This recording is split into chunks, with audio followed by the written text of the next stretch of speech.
신앙이란 살아계신 하나님을 믿고 또 의지하며 섬기는 삶을 이야기하는 거죠.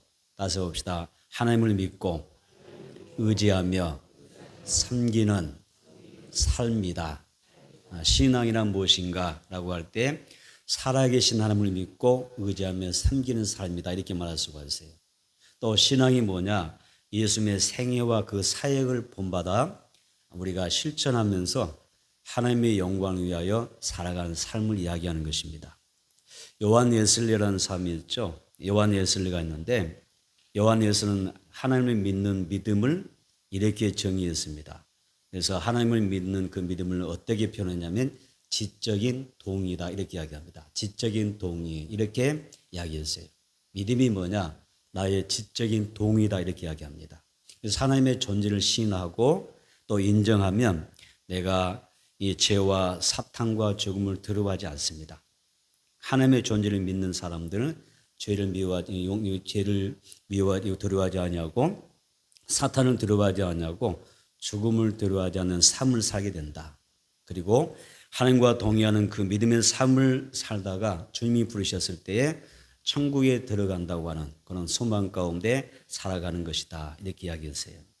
우리는 우주 만물을 창조하시고 내 삶을, 내 생사복을 주관하시는 여호와 하나님을 믿습니다.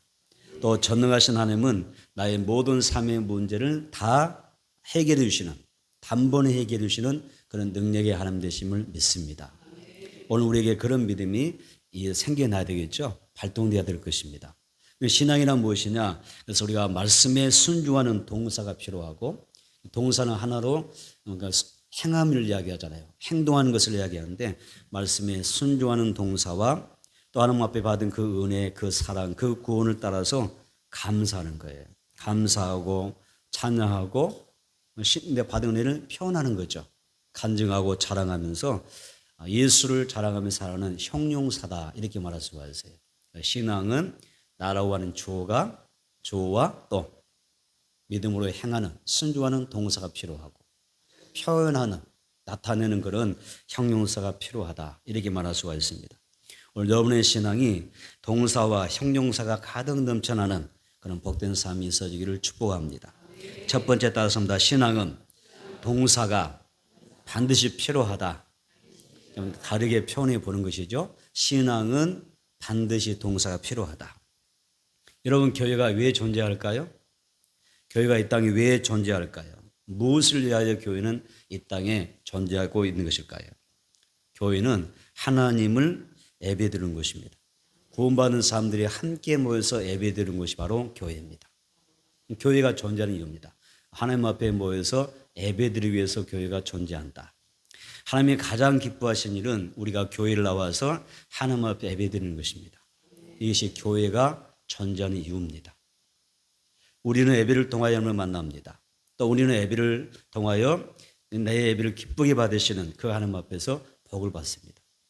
하나님 앞에 올려드리는 예배, 또 하나님 앞에 복을 받는 그런 장소가 바로 교회입니다. 그래서 하늘의 신령한 복과 땅의 기름진 복을 받는 것이 바로 교회입니다. 또 우리는 예배를 통하여 성령의 임재를 경험하고 말씀으로 충만한 권한을 받게 됩니다. 또 교회가 어떤 곳이냐? 하나님의 자녀들이 하나님 아버지께 기도드리는 것입니다. 다시 한번 기도드리는 것. 교회는 기도드리는 것입니다. 마태복음 21장 13절 볼까요? 마태복음 21장 13절.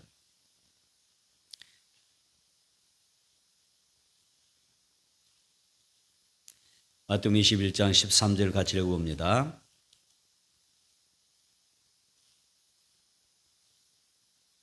함께 있습니다. 그들에게 이르시되 기록된 바 내 집은 기도하는 집이라 일컬음을 받으라 하였거늘 너희는 강도의 속을 만들었도다 하시니라. 여기서 보니까 교회가 어떤 것이에요?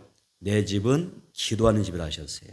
자, 이 말씀은 예수님이 성전에서 장사하는 사람들 다 쫓아내신 후에 주셨던 말씀입니다. 예수님은 교회가 하나님께 기도하는 집이라고 말씀했습니다. 우린 교회 나와서 뭐 해야 되죠? 열심히 하나님께 기도해야 됩니다. 교회는 기도하는 집이기 때문에. 성경에 기록된 대로 기도하는 사람에게는 역사는 힘이 크다고 했습니다. 의인의 강구는 역사는 힘이 큽니다. 이렇게 말씀하셨어요. 그러니까 교회에 나와서 기도하면 하나님이 그 기도 가운데 일하신다는 거예요. 우리의 삶을 지원해 주십니다. 하나님 우리가 기도할 때 응답하시고 내 삶의 질을 한 단계 더 높여주실 것입니다. 그래서 여러분들이 하나님 앞에 나와서 열심히 기도한다. 왜? 하나님 이 땅에 나를 위하여 누굴 위해서? 나를 위하여 교회를 세우셨기 때문에 열심히 교회를 나와서 이곳에서 기도를 올려드려야 돼요. 기도하는 성도가 되기를 축복합니다. 그 다음에 교회는 어떤 것이냐? 하나님의 말씀을 받아서 세상으로 나가서 그 말씀을 나누는 것입니다. 따라서 다 생명의 떡을 받아서 이거 나만 먹고 마는 게 아니죠. 예수님이 500여나 또 700여를 통하여 떡을 나누셨는데 받아서 제자들만 받아 먹으라고 했던 게 아니잖아요. 이 떡을 나누어 주어라 말씀하셨잖아요. 떡을 나누고 또 고기를 생선을 나누면서 많은 사람들이 함께 먹을 수 있도록 그렇게 했던 것입니다. 그래서 교회는 생명떡 하나님의 말씀을 받아서 나만 먹겠다는 이야기가 아니라 받겠다는 것이 아니라 이 말씀을 나누는 것입니다. 받아서 이 떡을 나눠주라고 했기 때문에 가족에게 나눠주고 또 형제에게 나눠주는 그런 신앙이 필요하죠. 그래서 우리가 누군가를 만났을 때 한 주간 살아갈 때 말씀을 나누는 거예요. 그리고 우리가 우리 신앙한 삶도 물론이겠지만은 전혀 하나님을 모르는 사람에게도 이 떡을 좀 나눠줘야 될 거 아니에요. 맛을 좀 보여줘야 되잖아요. 맛을 보여주는 거예요. 이 떡 한번 먹어봐. 이 떡 맛있는 거야. 나눠주는 거잖아요. 그게 바로 하나님의 말씀이란 말이에요. 뭔가 우리가 교회에 나와서 말씀을 받고 그 말씀을 통하여 누군가에게 예수를 전하고 복음을 전하며 그 말씀을 나눠주는 사람이 필요한 거예요. 분명히 기억하세요. 주님이 뭐라 하셨어요? 이 떡을 나눠주라 하셨잖아요. 베드로는 예수님이 이 부활하신 예수님을 담대하게 증거하는 그런 증인의 삶을 살았어요. 그래서 수천 명이 모이는 가운데서도 담대하게 성령으로 예수님의 부활을 전했어요. 부활을 전하고 생명을 전했던 것입니다. 훈련됐잖아요. 이 떡을 나눠주는 훈련이 되겠잖아요. 이 설교를 듣고 그래서 수많은 사람이 회개하고 구원받는 놀라운 역사가 일어나는 것을 볼 수가 있어요. 그래서 우리가 하나님 앞에 제자 훈련을 받으면서 훈련이 부족한 부분이 또 그것이 있을 수가 있어요. 말씀을 받았는데 은혜를 받는데 이 떡을 나누어주는 그 훈련이 부족할 수가 있어요. 집에 가셔서 우리 신앙하는 가족 여러분들이 좀 토크 좀 하세요. 말씀 한번 나눠보세요. 목장에서도 받은 말씀을 통하여 나누는 거예요. 떡을 나누는 거예요. 또 이웃이나 전혀 예수를 모르는 사람들도 마찬가지로 나눠주는 게 필요합니다. 여러분 어떤 신앙의 동사가 있으세요? 어떤 동사가 있으세요? 예수를 믿기로 다짐한 그날부터 나는 열심히 하나님 앞에 예배드리고 있는가? 예배자의 삶을 살고 있는가? 이것도 신앙의 동사일 수가 있죠. 말씀 붙잡고 예배의 삶을 교회는 교회 존재의 이유가 뭐죠? 예배드리는 것이기 때문에. 신앙의 동사가 분명해야 되죠. 또 우리는 살아가면서 교회를 나와서 내가 열심히 기도 생활에 힘쓰고 있는가라고 하는 질문을 던질 수가 있어요. 이것도 내 집은 만민이 기도한 집이라고 말씀하셨기 때문에 신앙의 동사가 필요합니다. 또 우리가 말씀을 열심히 배웁니다. 열심히 읽습니다. 그 말씀을 배운 대로 내가 사람들에게 복음을 전하고 있는가? 이 신앙의 동사가 있느냐는 것입니다. 우리가 어떤 음식을 먹더라도 양식을 먹더라도 이것이 그냥 먹고 그냥 쏟아버리면 아무 재미가 없어요. 그렇죠? 내 건강에 무슨 유익이 있겠어요? 그러나 잘 소화하여 내 몸 각 신체 모든 기관들 가운데 혈관을 타고 전달해 주면 이것이 뭐가 돼요? 에너지가 되어서 내가 건강에 살아갈 수가 있는 것처럼. 말씀 받았는데 내가 이 말씀을 듣고 나의 것을만 끝나버리면 물론 내가 유익을 얻는 부분도 있지만은 더 많이 이걸 더 효과적으로 많은 사람에게 유익을 줄 수 있는데 우리가 이 말씀을 전하는 통로가 되지 못하면 어떻게 되겠어요? 오늘 여러분들에게 신앙의 동사가 있어서 아멘. 그래서 하나님의 말씀 내가 알고 많은 그 수준에 머무는 것이 아니라 각가지의 신앙의 꽃을 피우고 열매를 맺어갈 수 있는 그런 복 있는 신앙생활이 있게 되기를 축복합니다. 아멘. 사도행전 3장 1절 읽어볼까요? 사도행전 3장 1절로 2절. 사도행전 3장 1절로 2절. 같이 읽어보겠습니다.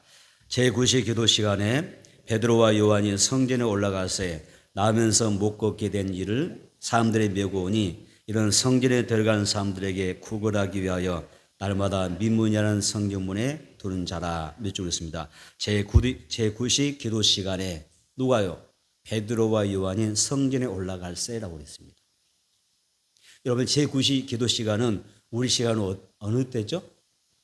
오후 3시를 이야기하죠. 오후 3시입니다. 그러니까 오후 3시에 기도 시간을 이야기했습니다. 그러니까 유대인들은 하루에 3번씩 기도하잖아요. 정해진 기도의 룰이지 않습니까? 정해진 기도 시간. 오후 3시 기도 시간에 베드로와 요한이 성전에 올라갑니다. 뭐하러 올라갔다고 그랬어요? 기도하러 올라가는 거예요. 이 제9시 기도 시간에 베드로와 요한이 성전에 올라갈세라고 할 때에 여기에 대하여 해석이 두 가지가 있어요. 어떻게 해석하느냐면 하나는 유대교의 전통이 뭐였어요? 하루 3번씩 기도하지 않습니까? 하루에 유대교의 전통을 따라 기도하려고 베드로와 요한이 성전에 올라갔다고 하는 해석이 하나 있습니다.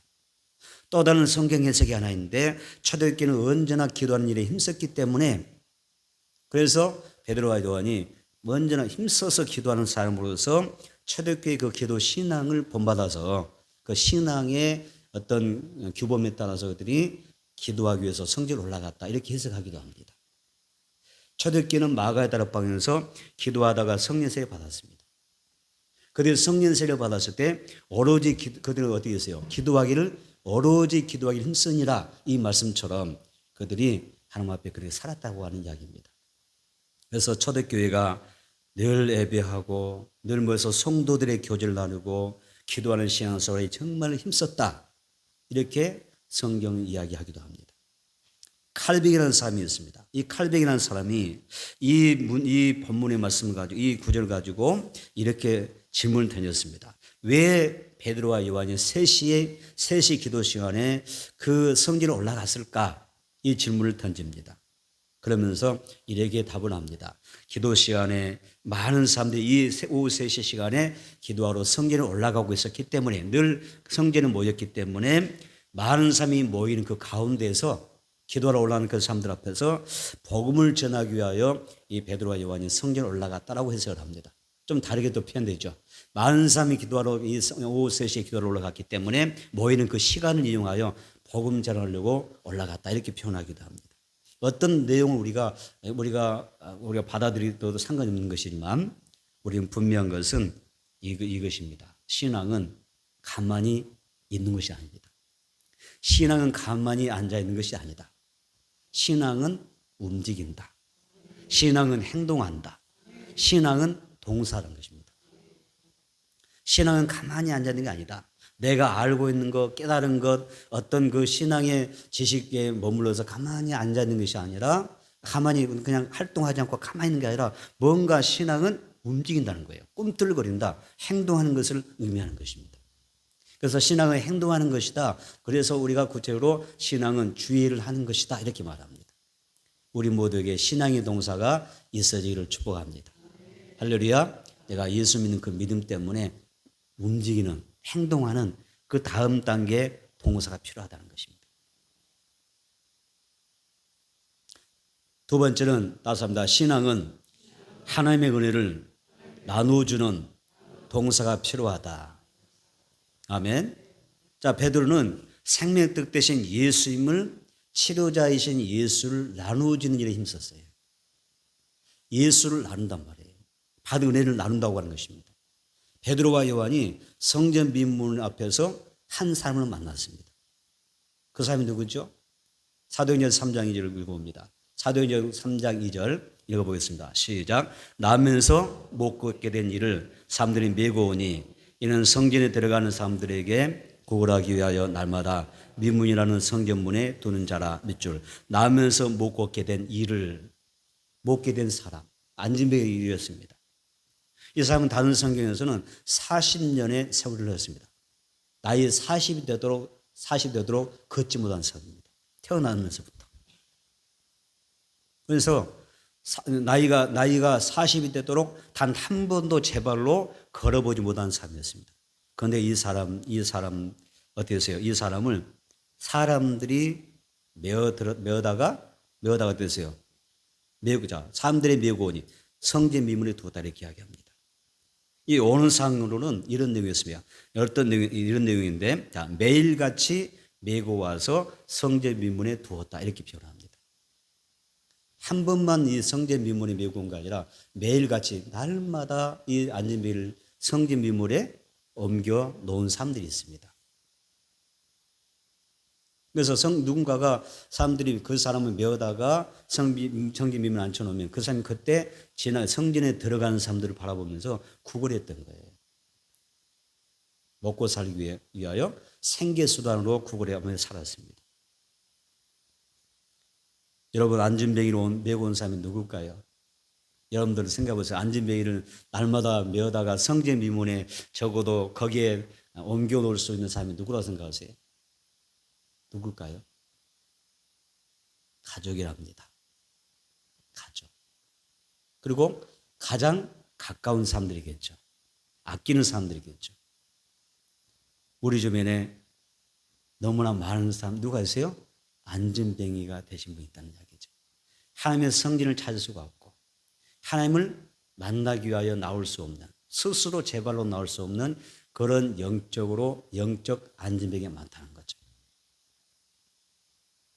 이 안전뱅이를 가장 가까운 사람들이 가족이 날마다 성전 미문으로 한 걸음 더 하나님 앞에 더 가까이 나아올 수 있도록 성전 문 앞까지 끌어왔던 사람들이고요. 가족이든 가까운 사람들이었던 것처럼 내가 어떤 삶을 살아야 되느냐, 나의 가족과 이웃들, 내가 가까이 여기는 그런 사람들이 있다면 그들에게 하나님의 국률과 자비가 아마 그들도 구원이 필요할 사람들일 거예요. 그 사람들을 어떻게 해요? 하나님 앞으로 인도해 주는, 하나님의 성교로 옮겨 놓을 수 있는, 메어다 옮겨 놓을 수 있는 그런 삶이 필요하다는 것입니다. 여러분, 살다 보면 또 마음은 온이지만 하나님께로 나오지 못하는 사람도 의외로 있는 경우가 있어요. 그런 사람도 있을 수가 있어요. 여러분, 항상 우리는 어떤 삶을 살아야 되냐면 변함없는 그 마음, 그 사랑으로 한 사람의 영혼을 사랑할 수 있는 그런 삶이 필요합니다. 사도행전 3장 6절을 봐볼까요? 자, 사도행전 3장 6절 한번 보겠습니다. 같이 읽어봅니다. 시작. 베드로가 이르되 은과 금은 내게 없거니와 내게 있는 이것을 내게 주노니 나사렛 예수 그리스도의 이름으로 일어나 걸으라 하고. 자, 여기 보면 내게 있는 이것을 내게 주노니, 내게 있는 이것이 뭐였어요? 예수 그리스도의 이름이었습니다. 그런데 여기 보면 우리가 성경에서 하나가 빠뜨려진 접속사가 하나 있습니다. 어디에서 빠졌냐면요. 자, 은과 금은 내게 없거니와 이 사이, 내가 내게 있는 이것을 내게 주느냐 할 때 이 사이에 접속사가 하나 빠져 있습니다. 뭐가 빠졌냐면 그러나라고 하는 접속사가 빠져 있습니다. 여러분, 이 접속사를 집어넣어서 한번 읽어보세요. 시작. 베드로가 이르되 은과 금은 내게 없거니와 그러나 내게 있는 이것을 내게 주더니, 이렇게 읽는 것입니다. 베드로는 국어를 하는 사람이 원하는 그런 은과 금은 없었어요. 그러면서 내게 있는 이것을 너에게 주겠다고 이야기합니다. 여기서 내게 있는 것이 뭐라고요? 예수입니다. 베드로에게 있어서, 나에게 있어서, 베드로에게 있어서 내게 있는 것은 예수다. 예수 그리스도의 이름이라고 이야기합니다. 그러면서 내가 너에게 너에게 진정한 참 복음을 주겠다는 거죠. 40년 세월을 너가 일어나지 못하고 남의 도움을 받으면서 구원하며 사는 인생인데 한 번도 걸어보지 못한 사람인데 내가 너에게 있는 예수를 줄 텐데 이 예수가 누구냐? 너에게 복음이 될 거다. 무슨 복음인데요? 일어나 걷는 역사를 준단 말이에요. 그게 복음이라는 뜻입니다. 베드로는 안진병에게 나사렛 예수 그리스도의 이름을 준다고 했습니다. 사도들이 가지고 있는 것은 뭐냐? 내게는 물질이 있는 것이 아니라 예수의 이름의 능력이라고 이야기하는 거죠. 그래서 오늘 아까 뭐가 빠졌다고 그랬죠? 그러나라고 하는 접속사가 사용된 데 빠졌다고 그랬습니다. 자, 이것에서 우리가 베드로의 버전으로 우리가 이렇게 이야기할 수 있죠. 당신이 원하는 돈은 내게 없습니다. 그러나 나에게는 더 귀한 것이 있습니다.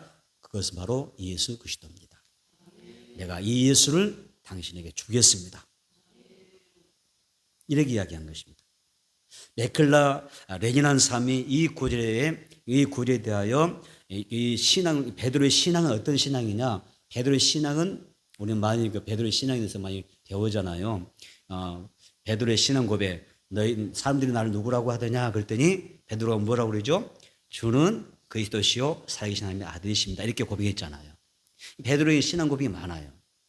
그런데 이 베드로의 신앙 고백 가운데 이 메클라레는 베드로의 신앙은 이런 거다. 그러나의 신앙이다. 이렇게 표현했어요. 베드로의 신앙은 그러나의 신앙이다. 이렇게 표현합니다. 초대교회 성도들은 은과 금보다도 더 예수님을 믿었고 더 신뢰하며 살았어요. 그래서 이 믿음은, 초대교회 성도들의 믿음은 너무 귀한 거예요. 막 보배로운 그런 신앙스러운 했던 것입니다. 나에게는 돈이 없습니다. 그러나 예수가 있습니다. 이렇게 이야기하는 거예요. 나에게는 명예가 없습니다. 그러나 예수가 있습니다. 나에게는 세상에 많은 세상 사람들이 기대하고 자랑하며 뽐내며 사는 것도 많이 있지만, 드러내는 삶을 살겠지만 나에게는 그런 거 없고요. 그러나 누가 있어요? 예수가 있습니다. 예수를 전하는 삶을 살았던 거예요. 그러나 신앙을 살았던 것입니다. 오늘 여러분들도 그러나의 신앙이 마음속에 장착되기를 축복합니다. 나에게는 그러나가 있습니다. 나는 아무 것이 없습니다. 그러나가 있습니다. 예수가 있습니다. 예수 안에 모든 풍성한 은혜와 복이 있습니다. 예수 안에 부유함이 있습니다. 멋지잖아요. 베드로처럼 그러나 신앙 되기를 축복합니다. 그래서 우리가 이런 그러나 신앙 이야기할 때 어떤 사람이 이 말을 들으면서 웃을 수가 있어요.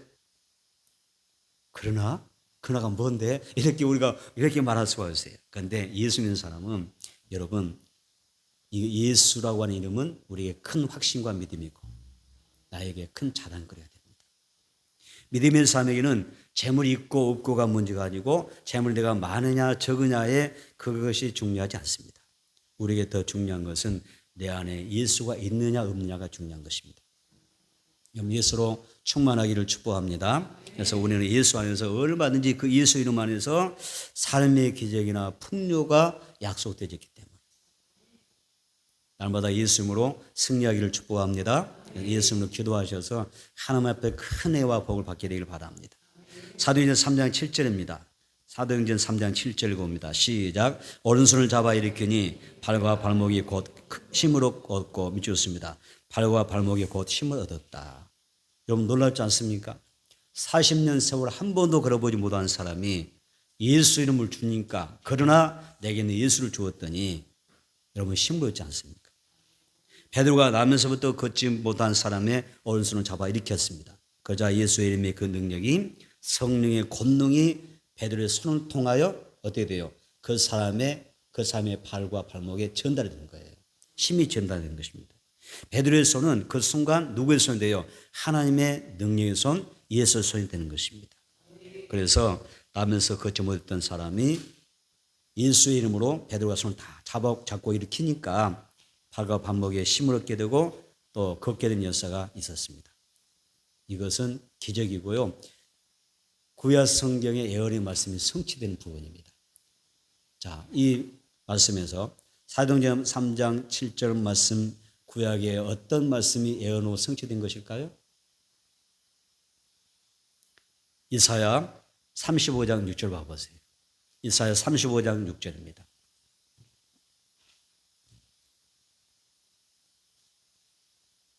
이사야 35장 6절.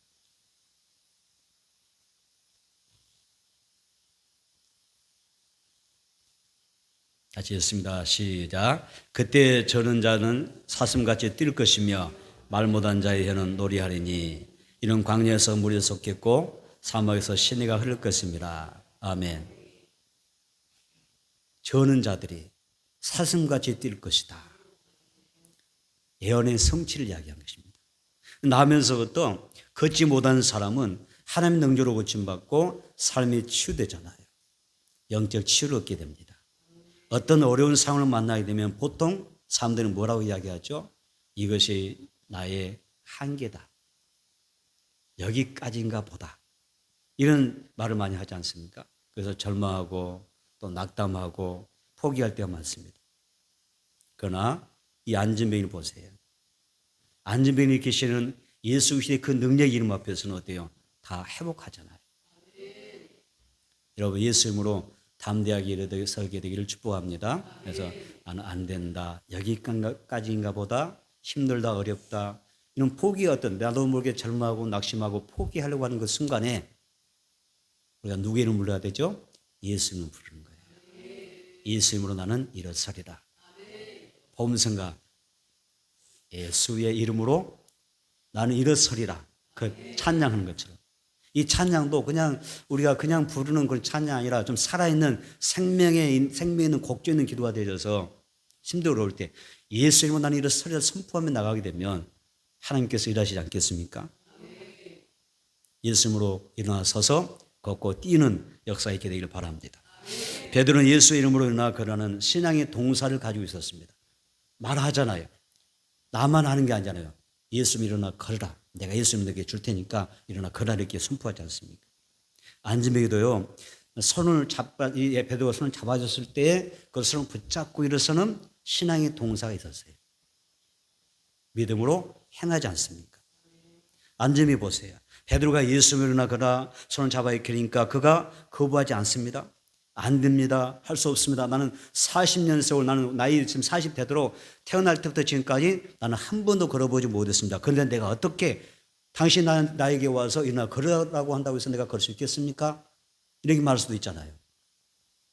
거부할 수 있잖아요. 그런데 손을 딱 잡아주니까요. 일어나고 하니까 그냥 일어서잖아요. 그 신앙의 동사가 기적을 맛보지 않습니까? 여러분 말씀에 순종하는 동사가 여러분들이 있게 되기를 축복합니다. 그러면 하나님께서 우리의 삶을 더 아름답게 빚어주실 것입니다. 하나님이 새 일을 행하실 줄 믿습니다. 여러분 인생 가운데 새 일을 창조하셔서 날마다 더 좋아지는 풍성해지는 삶으로 축복해 주실 줄 믿습니다. 내 삶이 자유로워지고 해방이 되어지고 평안이 임하게 되고 기쁨이 임하게 되고 내 삶이 즐거워지게 되고 아멘. 범사가 형통하는 복이 있게 될 줄 믿습니다. 세 번째는 이제 뭐가 필요하죠? 신앙의 동사 나왔어요. 세 번째 뭐가 필요합니까? 뭐가 필요해요? 다시 한번 신앙은 형용사가 필요하다. 안진뱅이는 평생 단 한 번도 40년이 넘도록 성전 안에 들어가 본 적이 없어요. 40년 동안 살아가면서 성전 앞에서 날마다 기도하러 사람들이 올라가잖아요. 예배드려서 성전에 올라가고 있잖아요. 그런데 그 마음속에 그래도 뭔가 자기도 소원 한 방 있지 않겠어요? 나도 성전 안에 들어가 보고 싶다. 나도 저 사람들처럼 성전에 들어가서 나도 마음껏 하나님 앞에 나가서 기도해 보고 싶다. 나도 저 사람처럼 나도 하나님 앞에 나가서 예배 드리고 싶다. 그런 마음이 있었지 않겠어요? 40년 성전 앞에서 나이가 되도록 성전 미문 앞에서 구걸하며 살았으니까. 그랬던 그가 하나님의 능력으로 걷게 되었을 때 그가 성전에 들어갈 때 얼마나 감격적이었을까요? 감격적인 순간일까요? 사도행전 3장 8절 보겠습니다. 사도행전 3장 8절 시작. 뛰어서서 걸으며 그들과 함께 성전에 들어가면서 걷기도 하고 뛰기도 하며 하나님을 찬송하니. 자, 여기서 제가 여러분 여기는 동사가 많이 나옵니다. 동사시죠? 한번 밑줄 그어보세요. 자, 동사 밑줄 씁니다. 뛰어 밑줄 그어보세요. 그 다음에 서서, 그 다음에 뭐 하죠? 걸으며, 또 성전에 들어가면서 뭐 하죠? 걷기도 하고 뛰기도 하며 하나님을 찬송하니. 헬라어 원어를 보게 되면 여기서 7개의 동사가 현재형으로 쓰여집니다. 이 동사 가운데는 부사라고 하는 게 또 들어있습니다. 그런데 자, 여기에서 왜 어쩌면 같은 그 문맥의 단어들이 계속 나오잖아요. 동사가 막 튀어나오잖아요. 7개의 동사가 막 튀어나와요. 성경에 왜 이렇게 기록해 놓으셨을까요? 그리고 이 안진뱅의 그 신앙의 그 행동을 이 동사를 이렇게 표현해 놓으셨을까요? 짧게 안진뱅이가 일어나서 거침받고 그냥 걸어서 성전에 들어갔다 끝날 텐데 이렇게 이 많은 동사를 써 놓냐 말이에요. 의도가 있다는 것이죠. 예수님으로 고침받았을 때 여기서는 완전히 사람이 완전하게 건강을 회복했다는 뜻입니다. 완전히 고침받았다. 오늘 나한테 걸어가다가 또 아플 수도 있고 주저앉을 수도 있는 거잖아요. 그런 단계가 아니라는 것입니다. 그래서 이 여기서 사용되는 동사는 이 아내비가 완전히 고침받고 완벽하게 건강한 몸을 회복했다. 이것을 말씀하고 있는 것입니다. 이 사람은 단순히 장애만 고침받는 게 아닙니다. 그의 영이 고침받았습니다. 그의 생각, 혼이 고침받았습니다. 그의 삶 전체가 다 회복되어지고 고침받았다는 뜻입니다. 자, 이 사람 보세요. 이 사람이 병 나았다고 좋아서 그냥 집으로 돌아갔나요? 아, 이제 병 나았다. 막 신바하면서 막 집으로 뛰쳐갑니까? 그러지 않죠. 걸으면서 기쁨으로 뛰면서 누구와 함께? 베드로와 요한과 함께 성전으로 나아가면서 들어가면서 하나님 앞에 찬양하는 거예요. 우리는 하나님의 은혜를 늘 받고 살잖아요. 날마다 은혜 받고 사세요? 그렇게 믿으십니까? 눈만 떠도 하나님 은혜 감사한다고 그렇게 말씀하세요? 잘 때는 어떠세요? 하나님 은혜 감사합니다. 그렇게 주무세요? 맛있는 식사할 때 하나님 감사합니다 하십니까? 또 식당에 가서 식사할 때 부끄러워서 또 눈은 못 감고 기도 못하는 사람 있지 않습니까? 그럴 때 있잖아요. 식당에 가면 부끄러워, 괜히 부끄러워. 부끄러워서 누가 보면 눈 감고 기도하는 모습 보면 부끄러워가지고 기도도 못하고 눈치 살 살펴서 신앙 양심이 있어서 그러면서 우리가 또 식사 뭐 그렇게 하고 그러시죠? 안 그러세요? 안 그러신다고 하면 표정 들으셔서 감사합니다. 근데 의외로 부끄러워 보여요. 근데 성경은요, 오늘 예수 믿는 사람은 하나님을 시인하고 하나님을 자랑하고 증거한 사람들이에요. 그래서 성경이 이렇게 하죠. 너희가 사람들 앞에서 식당에서 나를 시인하면 부끄러워하지 않고 기도하면 나도 너희를 하늘과 천사들 앞에서 시인할 것이고, 내가 밥상 앞에서 사람들 앞에서 부끄러워하면 예수 믿는 거 기도하는 것을 부끄러워 여긴다면 나도 너희를 부끄러워하리라. 신앙의 형용사, 동사가 필요하지 않습니까? 그래서 하나님 앞에 내가 안중병처럼 기뻐해야 돼요. 사람들 앞에서 기뻐해야 되고요. 내가 사람들 앞에서 신앙을 즐거워할 줄 알아야 돼요. 교회 가는 것을 즐거워하고 신앙생활하는 것 자체를 즐거워하는 정말 기뻐하는 그런 신앙의 행위, 형용사가 가득해야 나도 한번 참사랑교회 가보고 싶다. 나도 예수 만나고 싶다. 나도 예수 믿고 구원받고 싶다. 이런 다음 단계에 하나님의 역사가 있는 거예요. 내가 형용사가 부족한데 사람들 앞에서 나의 신앙의 그 행동, 그 표현을 하지, 표현력이 부족한데 누가 나를 통하여 예수 믿겠습니까? 그러겠죠. 그래서 내가 사람들 앞에서, 가족 앞에서, 성도들 앞에서 즐거워하고 마냥 행복하는 해야 하는 그 모습, 앞에 감사하면서 하는 모습, 이것이 바로 신앙의 형용사입니다. 받은 은혜를 간증하고 하나님을 자랑하면서 사는 것이 중요합니다. 삶의 자리에서 하나님의 살아계심을 나타내고 하나님께 영광 돌리는 그런 복 있는 성도가 되기를 바랍니다. 이것이 신앙의 형용사다, 이렇게 말할 수 있습니다. 또한 우리가 하나님 앞에, 하나님은 이런 신앙의 그 표현들을, 내 신앙의 그 표현들을 하나님이 누가 보고 싶어요 아세요? 하나님이 보고 싶어 하는 거예요. 하나님이 베풀으신 많은 은혜가 있는데 그 사랑 앞에서 우리는 침묵하며 살아가고 있지 않습니까? 침묵하고 있지 않습니까? 은혜를 받고도 응답을 받았는데, 또 복을 받았는데 내가 가만히 있다면, 응답 받았는데, 그 큰 은혜 응답 받았는데 가만히 있다면 하나님이 얼마나 서운해하실까요? 여러분 그러잖아요. 가족 간에도 내가 정말 사랑으로 베풀었는데 표현하지 않는 자녀들도 있잖아요. 그렇죠? 또 표현하지 않는 부모님도 계시잖아요. 사랑으로 섬기고 대접하고 접대했는데, 사랑으로 베풀었는데 감사 표현이 없어요.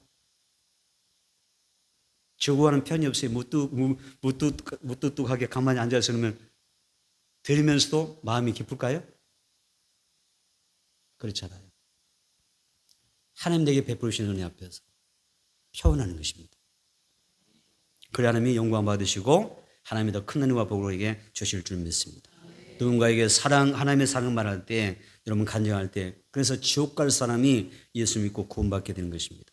사도행전 3장 9절 봅니다. 사도행전 3장 9절 읽어봅니다. 시작. 모든 백성이 그 걷는 것과 하나님을 찬송하는 보고 보세요. 모든 백성이 보았다 그러세요. 안전병이가 걷는 것을 보았어요. 하나님을 찬송하는 것을 보았어요. 성전 미문 안팎에서 있었던 많은 사람이 있었어요. 수많은 사람이 있었는데 이 안전병이가 일어서서 뛰고 서서 막 찬송하는 것을 다 보는 거예요.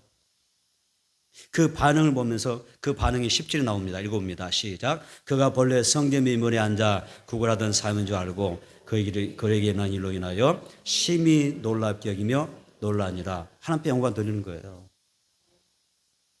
표현해야죠. 은혜 표현해야 되잖아요. 병 고침 받았으면 감사하고 표현해야 되잖아요. 하나님은 간증자를 원하세요. 예배자도 원하시고 기도하는 사람도 원하시지만 간증자를 원하세요. 중요합니다. 은혜 받았으면 당연히 막 입을려서 가족들에게 믿지 않는 분들에게 간증해야 돼요. 하나님을 자랑해야 돼요. 40세가 되도록 구걸하며 살던 사람이 걷고 뛰고 서서 하나님 앞에 성전으로 나가면서 찬양할 때 많은 사람이 놀랐지 않습니까? 여기서 물론 심히 놀랍게 놀라니라 이 표현은 단어의 뜻이 약간 다를 수가 있어요. 여기까지 다 설명 제가 시간상 못하지만 여기는 뜻이 달라요. 뭐 그냥 깜짝 놀라고 막 기절초풍할 정도로 충격을 받았다는 표현이에요. 놀랐다. 너무 놀란 거예요. 우리 이 세상을 살아가는 동안 늘 우리가 육체적, 정신적인 삶의 문제를 만날 수가 있어요. 여러분들 평안하기를 축복합니다. 평안하기를 축복합니다. 형통하기를 축복합니다. 범사가 잘 되기를 축복합니다.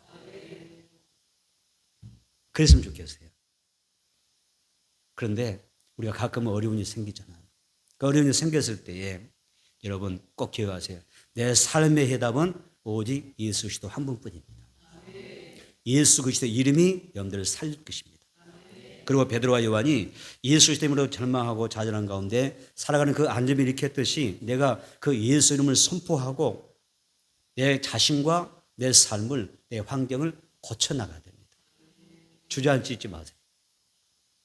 베드로가 어때요? 예수 이름으로 완전히 일으키신 것처럼 하나님께서 이미 여러분들에게 무시하세요. 예수 이름 주셨어요. 여러분들이 그 예수 이름으로 선포할 수 있는 능력이 있어요. 어떤 상황에서 막 예수는 선포하는 거죠. 예수 이름으로 가난은 따라갈지어다, 질병은 따라갈지어다, 병만은 따라갈지어다, 삶의 모든 문제가, 고통받는 문제가 사라질지어다 선포하면서 헤쳐나가는 거예요. 그 다음 동사가 필요하잖아요. 형용사가 필요하죠. 표현하면서 하는 거예요. 모든 삶 앞에서 하나님을 찬양하고 간증하고 자랑하고 하나님 앞에 감사하는 그런 성도가 되기를 축복합니다. 그래서 예수를 모르는 사람들이 예수의 이름을 듣게 되고 아멘. 예수 그리스도를 영접하고 구원받게 된 역사가 있게 되기를 바랍니다. 신앙의 동사, 형용사 분명합시다. 따라서 오늘 말씀의 제목이 뭐였죠? 신앙은 조와 동사와 형용사다. 신앙은 조와 동사와 형용사다. 신앙은 나의 신앙은 뭐예요? 나의 신앙은 동사가 필요하고 형용사가 필요하다. 하나님 영광 받으시고 그때 하나님 어떻게 하셔요? 그때 내 삶 가운데 일하시고 나를 통하여 많은 사람이 구원받게 된 역사였어요. 결론입니다. 여러분 모두가 신앙의 조가 있어서 순종하는 동사와 또 하나님을 찬양하고 하나님을 자랑하는 그 아름다운 신앙의 그 아름다운 형용사가 가득하기를 축복합니다. 은혜로 충만한 교회, 예수로 충만한 교회, 또 감사와 찬양이 가득하고 간증과 자랑거리가 가득할 수 있는 그런 우리 모두가 되기를 축복합니다. 우리 가운데 예수님의 그 능력이 나타나기를 바랍니다. 치유가 일어나기도 하면 응답이 있어지기를 축복합니다. 그래서 예수님은 날마다 내 삶의 변화, 삶의 질이 더 좋아지고 또 하나님 앞에 병 고침도 받고 또 평안과 은혜를 누리면서 살아갈 수 있는 그런 복의 역사가 있어지기를 축복합니다.